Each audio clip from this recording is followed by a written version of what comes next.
Et salut à toutes et à tous, amis tankistes, j'espère que vous allez bien ici à Volve et aujourd'hui on va tout simplement observer une partie en IS-2-2, une partie où visiblement je n'étais pas très réveillé au démarrage. C'est avec cette partie, pour information, que j'ai eu mon T28 HTC qui se déroulait aujourd'hui, hier, je sais plus trop.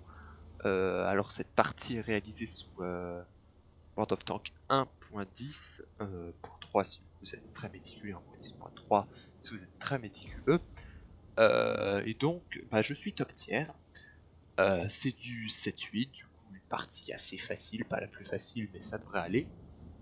Et ici on verra tout simplement comment bien faire attention à tout, car c'est très important dans World of Tanks de faire attention à ses focus. Alors j'aime bien explorer les chars là, je vois les grilles de l'IS-2S, je crois que c'est ça, oui c'est un IS-2S, et là si vous regardez bien on voit un KV-122 qui monte à la colline, voilà que je pointe.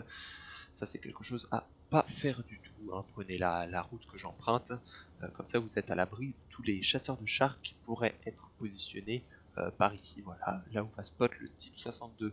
Alors le type 62 qui va faire un spot très avancé, hein, très risqué, mais qui paiera, hein, puisqu'on a la position du KV3, on a la position de deux chars lourds dont un Tiger, hein, le Tiger B, le seul Tiger dans la partie.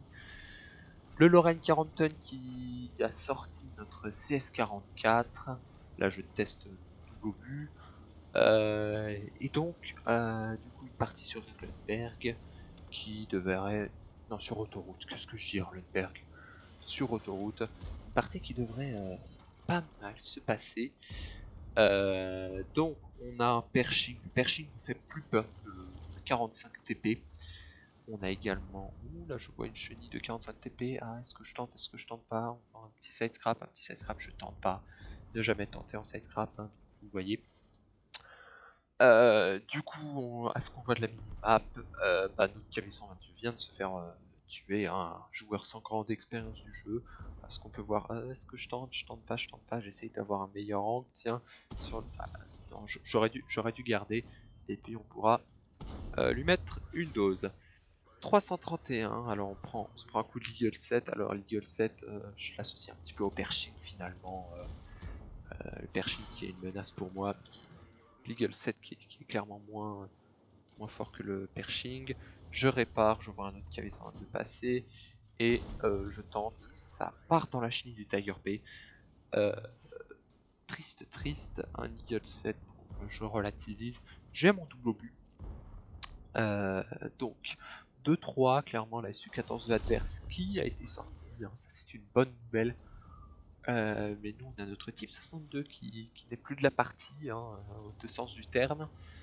Donc on va pouvoir... Ah, le Pershing qui nous rappelle qu'il est là. On a des gens... alors, pause, petit rappel, petit point. On a un 45 TP qui est ici. C'est pas très menaçant. On a un Pershing qui est ici. C'est ce sur quoi je vais m'attarder.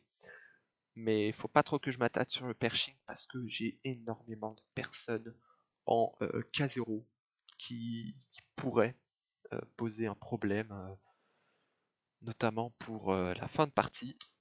On va reprendre tout de suite le Pershing, j'essaye, alors là je charge au cas où il se pointerait, alors j'enlève bien sûr quand je vois qu'il ne se pointe pas, je ne dois pas euh, laisser mes obus partir comme ça, dans cette situation. Ah, je vois un IS, je vois un Tiger P, et je cale 157, voilà. À savoir que ce char, les obus de ce char sont 300 et 221 mm de pénétration. Comme vous pouvez le voir, je casais en moyenne 600, du coup là, c'est bon, je pouvais le terminer sans trop prendre de risques. J'ai mes deux obus à nouveau, je regarde où est le Pershing. Le Pershing 684, si j'arrive à lui caler un double obus, ce sera parfait. On ne tire pas beaucoup au double obus avec l'IS-2, tout simplement parce que c'est long le rechargement. Allez hop, on lui fait la track. J'aurais pu charger le double obus ici, mais il était trop versatile, hein, il était trop irrégulier dans ses déplacements pour que je risque un chargement de 2 secondes et donc qu'il se replie. On a eu la track, on a eu de la chance, on a pu lui caser un deuxième obus. Allez, on voit l'IS qui nous a eu premier galet de mouvement. Hein. Premier galet, hein, il ne m'a pas cassé la chenille, il ne me l'a pas endommagé. Ouais, peut-être qu'il n'a pas eu le premier galet. Mais là, vous voyez, là, je fais maintenant attention. Premier galet, toujours faire attention à cette partie du char. Le KV3, ça ne passe pas sur le KV3. Maintenant, on sait que le KV3, première tourelle, premier canon, le KV3 n'est pas une grosse menace. Et en parlant de menace, on sort le Pershing après avoir paré un Pershing 240. Il ne devait pas être full, hein, son Pershing.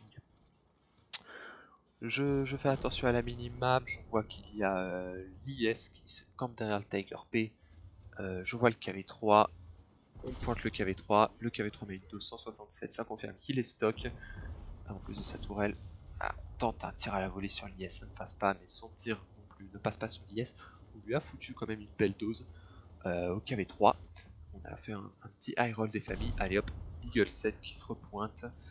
Il va falloir s'occuper de tout ça, notamment l'IS-3 qui menace un peu. On est à 2700 dégâts, 1790 de dégâts bloqués, à savoir dernière mission pour le T28 HTC, c'est avoir un cumul de dégâts subis, bloqués et infligés de 6000. Du coup voilà, j'avais pris clairement l'IS de 2 pour faire ça. On tente d'avoir un weak spot, comme on pourrait en avoir un sur un char russe, mais bon, la principale tourelle de commandement n'est pas dans ma portée. C'est trop... Non, là, on ne tente pas ici, hein, c'est trop aléatoire.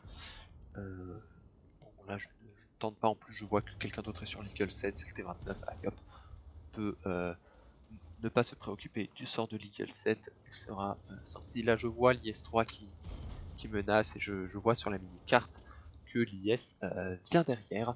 Du coup, on va tenter de le sortir. Là, je regarde l'IS-3 pour savoir s'il rush ou s'il rush pas. Et ce que je n'avais pas vu, c'est que la base est en train de se faire capturer, mesdames et messieurs. Et là, je sors le double bucle, là, clairement. Allez, hop, hop. Et on sort juste après que la base soit capturée. GG well played. Et je termine ma mission avec ce double tir. 3199 de dégâts purs. 2340 de dégâts bloqués par le blindage. Et avec les dégâts que je me suis pris, ça porte le tout, je crois, à 6100, un petit peu plus. Si quelqu'un a fait le calcul, merci de le poster dans les commentaires. 3 kills, une jolie partie, quelle celle de bourrasque qui ont capé. GG à tous.